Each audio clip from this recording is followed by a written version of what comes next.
SMK Informatika Al-Irsyad Al-Islamiyah, salah satu lembaga pendidikan kejuruan di kota Cirebon yang berbasis Islami. Terletak di Jalan Perjuangan nomor 31. SMK Informatika Al-Irsyad Al-Islamiyah sudah berdiri sejak tanggal 26 Mei tahun 2003.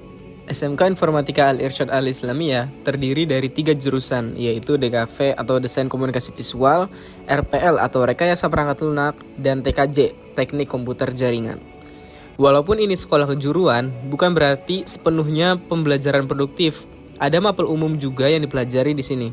Salah satunya adalah PKWU, yaitu Produk Kreatif dan Kewirausahaan, yang dibimbing oleh Bapak Agung Gumilar.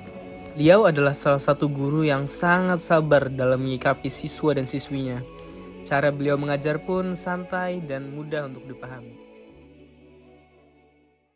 Bismillahirrahmanirrahim. Assalamualaikum warahmatullahi wabarakatuh. Perkenalkan, nama saya Agung Gumilar. Saya di sini ngajar pelajaran proyek kreatif dan kewirausahaan. Iya Pak, di sini saya ada tugas dari Pak Riki Pak buat mewawancarai Bapak nih Pak. Ya. Saya ada beberapa pertanyaan buat saya tanyain. Langsung yang pertama ya Pak. Ya, silakan. Apa alasan Bapak memilih menjadi seorang guru Pak? Oke. Alasan utamanya itu sebenarnya tuh saya senang melihat orang lain berkembang dan bertumbuh ya. Nah, jadi ada perubahan kepada orang lain itu, memberikan perubahan kepada orang lain itu saya senang. Jadi akhirnya saya memilih menjadi guru. Oke. Pertanyaan kedua ya Pak. Sudah berapa lama Pak Bapak mengajar di sekolah informatika ini? Di informatika saya sekitar 14 tahun. 14 tahun. Oke Pak. Oke. 14 tahun lama ya. Oke. Yang ketiga Pak. Apa tantangan terbesar yang pernah Bapak hadapi selama mengajar?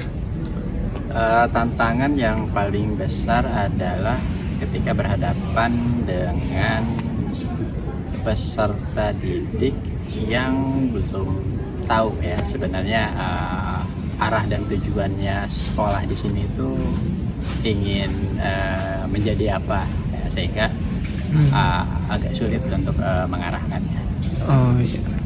Oh iya, oke. Siap. Yang keempat Pak, yang bagaimana cara Bapak mengatasi siswa yang kurang disiplin di kelas? Oke, mengatasi siswa yang kurang disiplin. Kalau boleh tahu disiplin yang dimaksudnya seperti apa? Disiplin mungkin dalam berpakaian atau menaati peraturan sekolah Pak. Oke. Sebetulnya mungkin caranya dicari tahu dulu kenapa sampai tidak atau melanggar disiplin tersebut ya, dicari tahu alasannya, kemudian diberikan pemahaman kenapa harus disiplin ya, supaya ada titik temu antara peraturan dengan memang kebutuhan dari siswa itu, sehingga ya mudah-mudahan ada perubahan. Oke. Pertanyaan selanjutnya ya Pak, bagaimana perasaan Bapak ketika melihat murid berhasil dalam pelajaran mereka? Tentunya perasaannya ya senang karena ada perubahan, artinya waktu yang dilewati itu tidak sia-sia karena ada hasil. Oh iya. Oke. Selanjutnya Pak, metode apa yang biasanya Bapak gunakan agar siswa lebih mudah memahami pelajaran? Untuk saya sendiri, sebetulnya tidak ada satu metode yang cukup ampuh untuk semua siswa. Jadi nanti setiap siswa itu sebetulnya memiliki pendekatan masing-masing. Ya, jadi kalau dibilang metode seperti apa, ya tergantung dari peserta didiknya seperti apa. Ya, jadi kalau yang memang dia senangnya berpikir, ya artinya diajaklah kegiatan atau aktivitas pembelajaran yang memang harus merangsang pemikiran dia. Tapi kalau yang peserta didiknya senang bergerak, senang beraktivitas, artinya harus diberikan pembelajaran yang sesuai dengan aktivitasnya dia, sehingga cocok ya, artinya apa yang metode yang diberikan cocok dengan karakter peserta didik. Oke. Oke. Ini kan Bapak kan mungkin dalam seminggu beberapa kali ngajar ya Pak. Ya. Bagaimana cara Bapak tetap menjaga semangatnya Pak? Setiap hari mengajar itu tetap menjaga semangat gitu.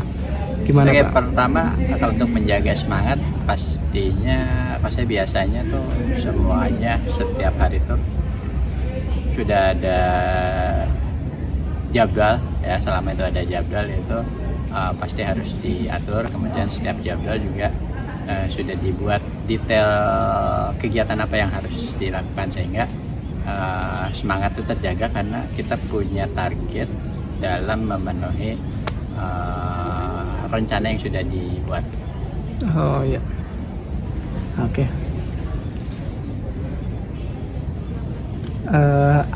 Ada pesan-pesan nggak nih Pak buat siswa agar lebih semangat belajar mungkin gitu?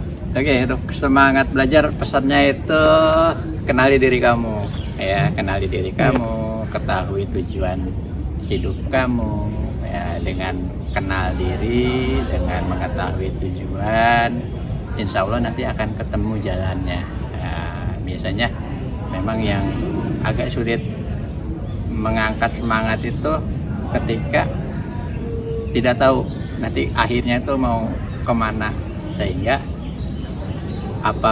apapun kendaraannya ya, ketika tidak tahu tujuannya akan menghabiskan bensin, akan menghabiskan waktu, akan menghabiskan tenaga ya. Jadi sebaiknya sebelum melangkah tentukan tujuan, kemudian pastikan tahu sekarang kita berada di titik mana, kemudian cari strateginya, tentukan jalannya, kemudian setelah semuanya diketahui jalan deh ya dengan penuh semangat. Apapun kendalanya, selama kita tahu tujuan pasti kita akan mencari jalan keluarnya, seperti itu. Oke.